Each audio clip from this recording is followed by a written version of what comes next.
اعوذ باللہ من الشیطان الرجیم بسم اللہ الرحمن الرحیم والعصر، قسم ہے زمانے کی، ان الانسان لفی خسر، بے شک انسان خسارے میں ہے، الا الذین آمنوا، مگر وہ لوگ جو ایمان لائے، وعملوا الصالحات، اور انہوں نے نیک عمل کیے، وتواصوا بالحق، ایک دوسرے کو حق بات کی نصیحت کرتے رہے، وتواصوا بالصبر، اور ایک دوسرے کو نصیحت کرتے رہے صبر کی۔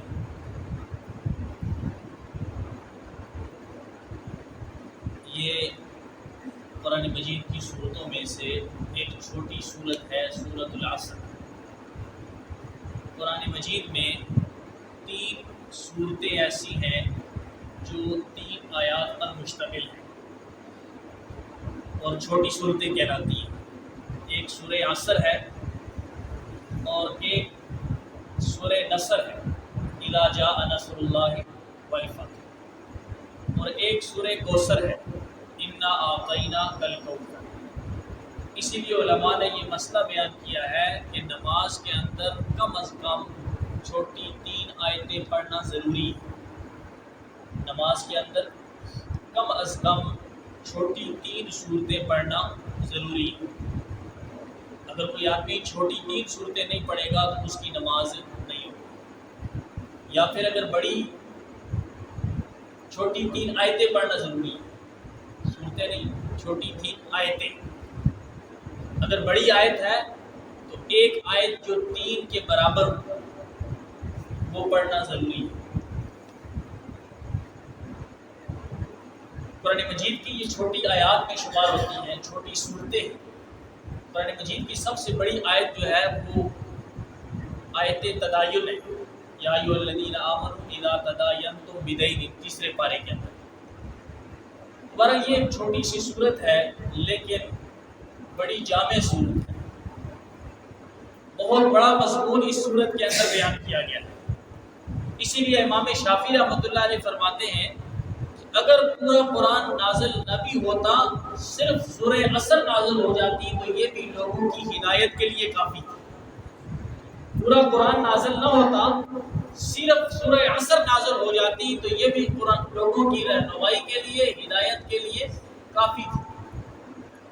اور مفسرین نے ایک روایت نقل کی ہے اپنی تفسیروں کے اندر کہ نبی صلی اللہ علیہ وسلم کے صحابہ جب آپس میں ملاقات کرتے تھے تو اس وقت تک جدا نہیں ہوتے تھے جس وقت تک ایک دوسرے کو سورہ عصر نہیں سنا لیتے تھے۔ جدا ہونے سے پہلے وہ ایک دوسرے کو سورہ عصر سناتے تھے، اس کے بعد سلام کر کے وہ جدا ہو جاتے تھے، یعنی وہ ایک دوسرے کو مرکزی مضمون یاد کراتے تھے۔ یہ اتنی عام صورت ہے، وہ ایک دوسرے کو یاد کراتے تھے اس کے اندر کیا اللہ تعالیٰ کے احکامات ہیں۔ تو فرمایا والعصر، قسم ہے عصر کی۔ مفسرین فرماتے ہیں عصر سے مراد زمانہ بھی لیا جا سکتا ہے، قسم ہے زمانے کی۔ زمانہ بھی اس سے مراد ہو سکتا ہے جس زمانے کے اندر ہم زندگی گزار رہے ہیں۔ ہمارے لیے بہت سارے اسباق ہیں اس زمانے کے اندر، اور بعض مفسرین فرماتے ہیں زمانے سے مراد زمانہ کامل زمانہ مراد ہے۔ اور کامل زمانہ کون سا ہے؟ رسول اللہ صلی اللہ علیہ وسلم کا زمانہ مراد ہے۔ آپ صلی اللہ علیہ وسلم کا زمانہ سارے زمانوں میں سے کامل زمانہ ہے۔ اسی لیے آپ صلی اللہ علیہ وسلم نے فرمایا خیر القرون قرنی، میرا زمانہ سب سے بہتر ہے، ثم الذین یلونہم، پھر میرے صحابہ کا زمانہ بہتر ہے۔ تو بعض مفسرین فرماتے ہیں عصر سے مراد رسول اللہ صلی اللہ علیہ وسلم کا زمانہ بھی ہو سکتا ہے، اور بعض فرماتے ہیں کہ عصر سے مراد عصر کی نماز بھی ہو سکتی ہے۔ والعصر، قسم ہے عصر کی۔ بعض مفسرین فرماتے ہیں عصر کی نماز کی بڑی اہمیت ہے۔ ساری نمازوں کی اہمیت ہے، نماز کا حکم قرآن مجید کے اندر جگہ جگہ آیا ہے، لیکن عصر کی نماز کو خصوصیت کے ساتھ ذکر کیا گیا ہے۔ اس کی ایک وجہ تو یہ ہے کہ عصر کے وقت فرشتوں کی ڈیوٹی تبدیل ہوتی ہے، دن والے فرشتے چلے جاتے ہیں، رات والے فرشتے آ جاتے ہیں۔ اور دوسری وجہ یہ ہے کہ عام طور پر لوگ کاموں کے اندر مشغول ہو کر عصر کی نماز کو چھوڑ دیتے ہیں، عام طور پر لوگ کاموں کے اندر مشغول ہوتے ہیں، عصر کی نماز ان کی رہ جاتی ہے۔ اور حدیث میں آتا ہے، رسول اللہ صلی اللہ علیہ وسلم نے فرمایا، من فاتتہ صلاۃ العصر فکأنما بتر اہلہ ومالہ، جس آدمی کی عصر کی نماز رہ گئی گویا کہ اس کا گھر مال سب کچھ ختم ہو گیا، سب کچھ ہلاک ہو گیا۔ یعنی ایک آدمی کا گھر بھی ہلاک ہو گیا، گھر والے بھی ہلاک ہو گئے، سارا ساز و سامان ختم ہو گیا ہے، جل گیا ہے۔ جتنا اس آدمی کا نقصان ہوا ہے اتنا نقصان عصر کی نماز چھوڑنے والے کا ہے۔ اور قرآن مجید کے اندر بھی اللہ رب العزت نے اس کا ذکر کیا ہے، حافظوا علی الصلوات، ساری نمازوں کی حفاظت کرو، والصلاۃ الوسطی، خاص طور پر عصر کی نماز، والصلاۃ الوسطی، درمیانی نماز یعنی عصر کی نماز۔ غزوہ خندق کے اندر رسول اللہ صلی اللہ علیہ وسلم کی کچھ نمازیں رہ گئی، قضا ہو گئی، کفار کی طرف سے مسلسل جو ہے وہ تینوں کی بارش ہو رہی تھی، کچھ نمازیں رہ گئی۔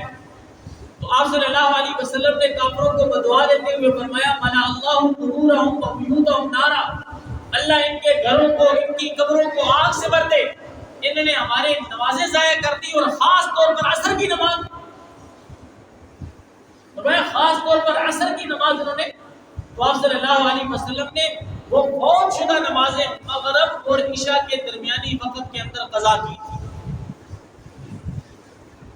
ساری نمازوں کی اہمیت ہے، لیکن عصر کی نماز کی اہمیت زیادہ آتی ہے۔ بعض روایات کے اندر فجر کی نماز کا بھی ذکر آتا ہے۔ نماز بہت بڑی عبادت ہے۔ حضرت عمر رضی اللہ عنہ نے اپنے سارے حاکموں کو ایک خط لکھ کر بھیجا تھا، خط بھیجا تھا، ان من اہم الامور عندی الصلاۃ، میرے نزدیک تمام کاموں میں سے اہم کام نماز ہے، میرے نزدیک تمام کاموں میں سے اہم کام نماز ہے۔ جس نے نماز کو قائم کیا اس نے دین کو قائم کیا، جس نے نماز کو قائم نہیں کیا اس نے دین کو قائم نہیں کیا، اس نے دین کو گرا دیا۔ نماز تو اتنی اہم عبادت ہے، حضرت عمر رضی اللہ عنہ پر جب حملہ ہوا، فجر کی نماز پڑھا رہے،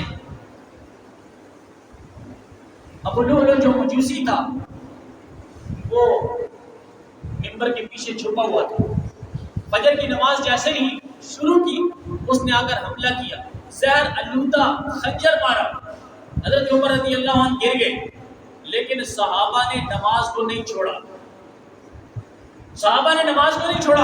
حضرت عبد الرحمن بن عوف رضی اللہ عنہ آگے آئے اور مختصر جلدی سے نماز کو پہلے پورا کیا، اس کے بعد حضرت عمر رضی اللہ عنہ کو اٹھایا۔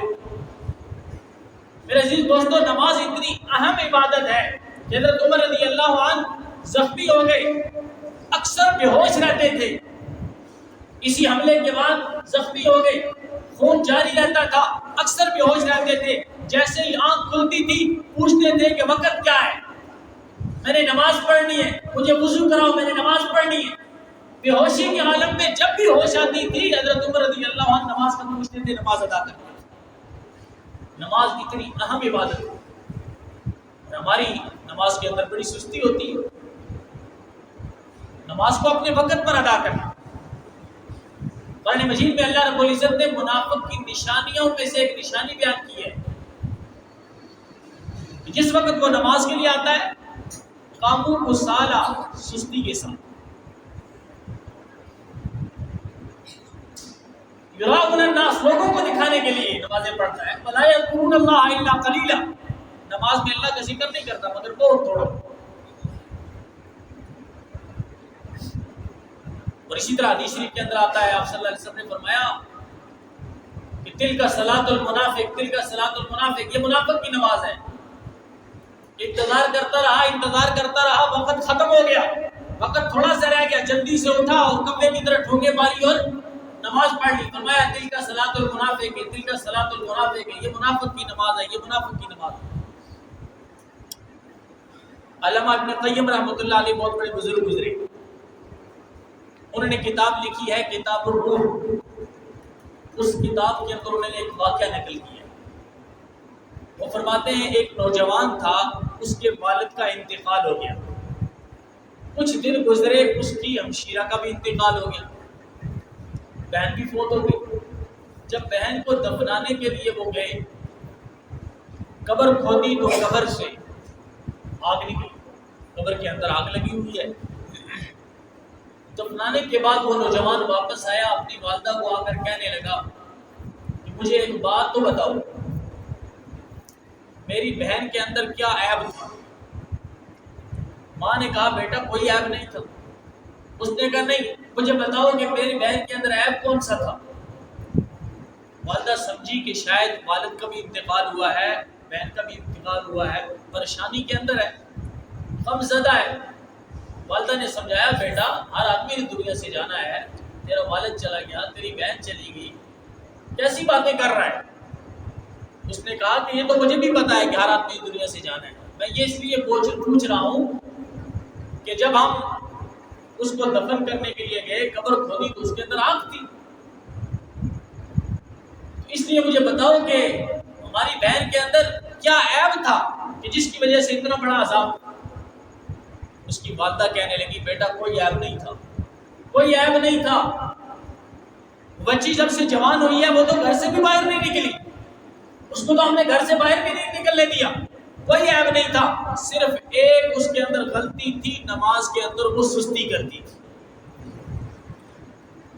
نماز کے اندر وہ سستی کرتی تھی۔ جب نماز کے اندر وہ سستی کرتی تھی تو اتنا عذاب ہے، تو جب نماز نہیں پڑھتے ان کے لیے کیا عذاب ہے؟ سستی کرنے کا اتنا عذاب ہے تو نماز نہ پڑھنے کا کتنا عذاب ہو؟ دوبارہ فرمایا والعصر، قسم ہے عصر کی، یا عصر کے وقت کی، یا عصر کی نماز کی، یہ قسمیں کھا کر اللہ رب العزت فرماتے ہیں ان الانسان لفی خسر، سارے کے سارے انسان خسارے کے اندر ہیں، سارے کے سارے انسان خسارے میں، الا الذین آمنوا وعملوا الصالحات، وہ لوگ جو ایمان لائے اور نیک عمل کیے۔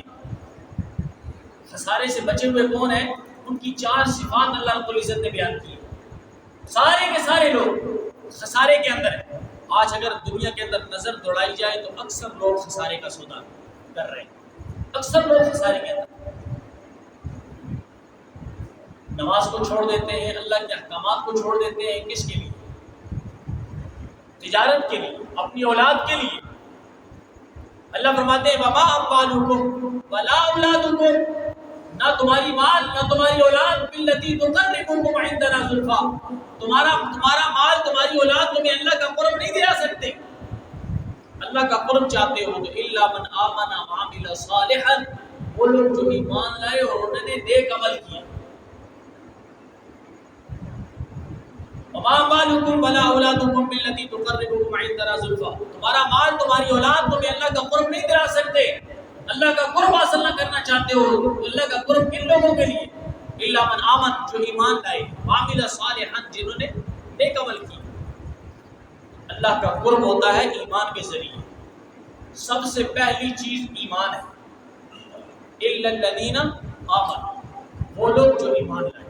میں اکثر یہ کہا کرتا ہوں آمنو کے اندر عقیدہ ہے، عمل الصالحات یہ عمل ہے، الا الذین آمنوا، آمنو عقیدہ ہے، عمل الصالحات عمل ہے۔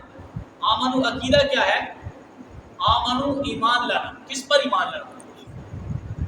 بچوں کو ہم ایمان مفصل پڑھاتے ہیں، ایمان مجمل پڑھاتے ہیں، اس میں ہم کیا پڑھاتے ہیں؟ آمنت باللہ، میں اللہ پر ایمان لایا، وملائکتہ، اور اس کے فرشتوں پر ایمان لایا، وکتبہ، اور اس کی کتابوں پر، ورسلہ، اور اس کے رسولوں پر، والیوم الآخر، اور آخرت کے دن پر، والقدر خیرہ وشرہ، اچھی اور بری تقدیر پر کہ من اللہ تعالی، وہ اللہ کی طرف سے آتی ہے، والبعث بعد الموت، مرنے کے بعد دوبارہ اٹھنے پر، ان ساری چیزوں پر ایمان لانا ضروری ہے۔ کوئی آدمی ان میں سے ایک چیز کا بھی انکار کرے تو وہ مسلمان نہیں رہتا۔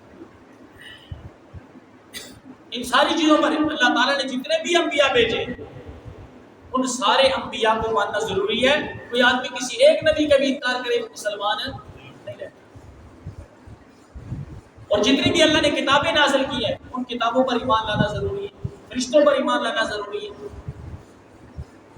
اور مرنے کے بعد جو زندگی شروع ہو رہی ہے اس پر ایمان لانا ضروری ہے۔ اسی طرح آمنت باللہ، میں اللہ پر ایمان لایا، کما ہوا باسمائہ و صفاتہ، جیسے اس کے نام ہے اور جیسے اس کی صفات ہے، ان ساری چیزوں پر ایمان لانا ضروری ہے۔ تو کامیاب کون ہو گئے؟ ایمان والے کامیاب ہو گئے۔ قرآن مجید میں اللہ فرماتے ہیں قد افلح المؤمنون، آج ساری دنیا کے لوگ کامیابی تلاش کر رہے ہیں۔ کامیابی کس چیز کے اندر ہے؟ کوئی سمجھتا ہے کامیابی پیسے میں، کوئی سمجھتا ہے کامیابی مکان میں، کوئی سمجھتا ہے میری کامیابی میرے عہدے میں، اچھا عہدہ مل گیا تو میں کامیاب، اچھی نوکری مل گئی تو میں کامیاب، اچھا مکان مل گیا تو میں کامیاب۔ کامیاب کون ہے؟ اللہ فرماتے ہیں قد افلح المؤمنون، ایمان والے کامیاب ہو گئے، الذین هم فی صلاتهم خاشعون، جو اپنی نمازوں کے اندر خشوع پیدا کرتے ہیں وہ کامیاب ہو گئے۔ قد افلح المؤمنون، اور حدیث شریف کے اندر بھی آتا ہے، آپ صلی اللہ علیہ وسلم نے فرمایا قد افلح من اسلم، کامیاب ہو گیا وہ آدمی جو مسلمان ہوا۔ قد افلح من اسلم، کامیاب ہو گیا وہ آدمی جو مسلمان ہوا۔ اور رزق کفافا، اور اسے گزارے کے بقدر اللہ نے رزق عطا فرمایا۔ وقنعہ اللہ بما آتاہ، اور جو اللہ نے اس کو عطا کیا اس پر اس نے قناعت کی، وہ آدمی کامیاب ہو گیا۔ کامیاب کون ہے؟ قرآن میں اللہ فرماتے ہیں فمن زحزح عن النار، جسے قیامت والے دن آگ میں فمن زحزح عن النار، جس کو آگ سے بچا لیا گیا، ادخل الجنہ، اور جنت میں داخل کر دیا گیا، فقد فاز، یہی کامیاب ہے۔ اور ایک جگہ اللہ فرماتے ہیں افمن یلقی فی النار خیر، کیا جس آدمی کو آگ میں ڈال دیا جائے گا قیامت والے دن وہ بہتر ہے، امن یاتی آمنا یوم القیامہ، یا جو قیامت والے دن امن کے ساتھ آئے گا وہ بہتر ہے۔ اصل کامیابی کیا ہے؟